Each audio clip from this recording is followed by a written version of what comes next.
देखिए, केजरीवाल के हारने की खबर आ चुकी है। अब सिर्फ औपचारिक ऐलान होना बाकी है। चुनाव आयोग उसका औपचारिक ऐलान करेगा।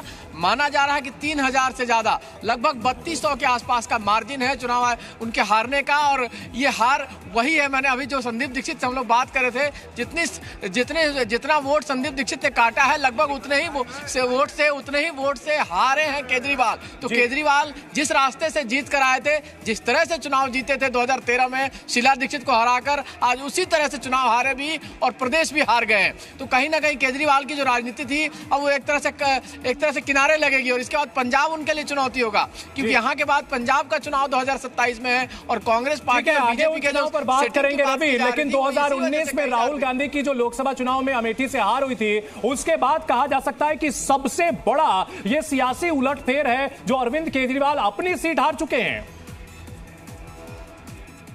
बिल्कुल बिल्कुल सही कहा आपने। इतने बड़े नेता का, जिनको पूरे देश में एक बड़ा कद बनाया था उन्होंने सुशासन के नाम पर, करप्शन फ्री सरकार देने के नाम पर, लेकिन करप्शन में लिप्त हुए, शराब घोटाले में लिप्त हुए, तमाम शीश महल का कांडा और ये सारी चीजों ने उनको एक्सपोज किया। और एक्सपोज करने के बाद बीजेपी ने उसका फायदा उठाया और आज बीजेपी ने उनको हराया है। और आज कांग्रेस भी उतनी ही खुश होगी जितनी बीजेपी। और सबसे बड़ी बात यह है रवि त्रिपाठी की दिल्ली के पूर्व मुख्यमंत्री और दिल्ली के पूर्व उप मुख्यमंत्री, ये दोनों चुनाव हार चुके हैं और सबकी नजरें दिल्ली की वर्तमान मुख्यमंत्री यानी कि आतिशी पर टिकी हैं। क्या वो कालका जी सीट बचा पाती हैं? नहीं बचा पाती हैं। लेकिन एक सबसे अहम बात जो नई दिल्ली सीट को लेकर है, जो इस वक्त दिख भी रहा है, 3500 के करीबन वोट लिया है संदीप दीक्षित ने। और आपने कहा थोड़ी देर में ऑफिशियल ऐलान हो जाएगा कि वो सीट का वोटों का अंतर कितना रहा। अगर 3000 के वोटों के अंतर से हारते तो सीधे सीधे आम आदमी पार्टी यही कहेगी कि कांग्रेस ने मिलकर हराया।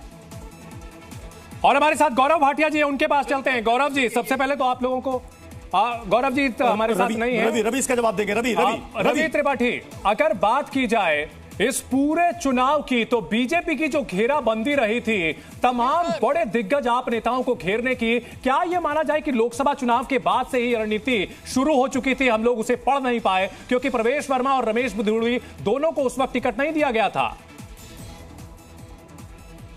बिल्कुल, देखिए, बीजेपी को कहते हैं ना, बीजेपी हर चीज सोच समझ के करती है, बड़ी रणनीति के तहत काम करती है और उसको फिर स्ट्रेटजी के तहत आगे भी बढ़ाती है। हर चीज तरीके से काम किया गया। 1 साल पहले से काम शुरू, प्रवेश वर्मा का टिकट काटना, रमेश बिधूड़ी का टिकट काटना और दोनों को महत्वपूर्ण जगहों से टिकट लड़ाना। रमेश बिधूड़ी भी आगे चल रहा है। आपको बता रहे हैं सीएम आतिशी भी हारने की स्थिति में है, कगार पे ही है। लगभग 2000 वोट के मार्जिन से बिधूड़ी भी आगे चल रहे हैं। तो इन दोनों को मजबूत जगह से चुनाव लड़ाना, मजबूती से चुनाव लड़ाना और तमाम मुद्दों को लेकर आना कि कैसे मिडिल क्लास को अपने पाले में करना है, उसके लिए आपको बजट में किस तरह का ऐलान करना है, कैसे 8वें पे कमीशन का ऐलान करना है, कैसे केजरीवाल को एक्सपोज करना है, चाहे शीश महल के मुद्दे पर, चाहे तमाम और मुद्दे पर। रवि एक बात है, अभी मनीष सिसोदिया ने मीडिया से बात की, उन्होंने अपनी हार को स्वीकारा। उन्होंने जब से उनसे पूछा गया कि इसके लिए आप किसे मानते, उन्होंने कहा कि अभी इस पर हम एनालिसिस करेंगे तब जवाब देंगे। लेकिन अरविंद केजरीवाल का हारना, ये एक बड़ी नैतिक जिम्मेदारी लेनी पड़ेगी पार्टी के मुखिया को, राष्ट्रीय संयोजक को।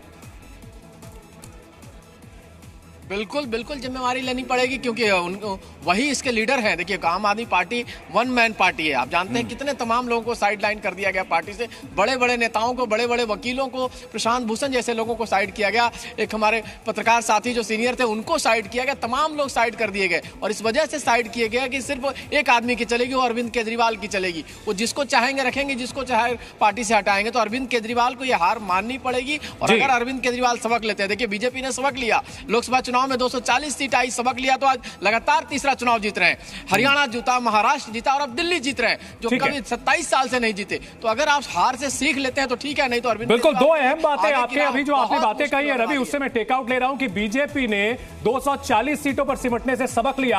और दूसरी अहम बात जो आपने कही कि 8 पे कमीशन का ऐलान, साथ ही साथ बजट में जो ऐलान किया गया था टैक्स में कटौती का, यह निश्चित तौर पर मास्टर स्ट्रोक साबित हुआ है, खास तौर पर नई दिल्ली के हिसाब से, क्योंकि वहां पर सरकारी कर्मचारियों की संख्या बहुत ज्यादा है और उसका फायदा कहीं ना कहीं इन नतीजों में देखने को मिल रहा है। क्योंकि नई दिल्ली सीट से अरविंद केजरीवाल की हार कोई छोटी घटना नहीं है। भारत के राजनीतिक परिदृश्य में इस तरह की जो रणनीति बीजेपी ने बनाई है, निश्चित तौर पर वो केस स्टडी होगी। और इन सबके बीच हमारे साथ खास मेहमानों का एक पैनल भी जुड़ा हुआ है। अरविंद केजरीवाल की हार पर छोटा छोटा रिएक्शन हम लेते हैं। सबसे पहले अभिज्ञान जी, अरविंद केजरीवाल की हार क्या कहेंगे आप? पहले दिल से कह रहा हूं, ब्रांड अरविंद है। उन्होंने पार्टी बनाई अन्ना आंदोलन से निकल कर, अन्ना को धोखा देकर उन्होंने ये सब किया। तो अगर वो गिरते हैं, जब आप इतनी इंडिविजुअलिस्टिक पॉलिटिक्स खेलते हैं, अगर वो गिरेंगे तो पूरी पार्टी, ये टावर मूवमेंट होता है, पूरी पार्टी धराशायी हो जाएगी। और ठीक वही हुआ है। सेकेंडरी संजीव जी, क्रेडिबिलिटी, ठीक है संजीव जी रिस्पॉन्ड कीजिए सर। आपके सबसे बड़े नेता हार गए सर।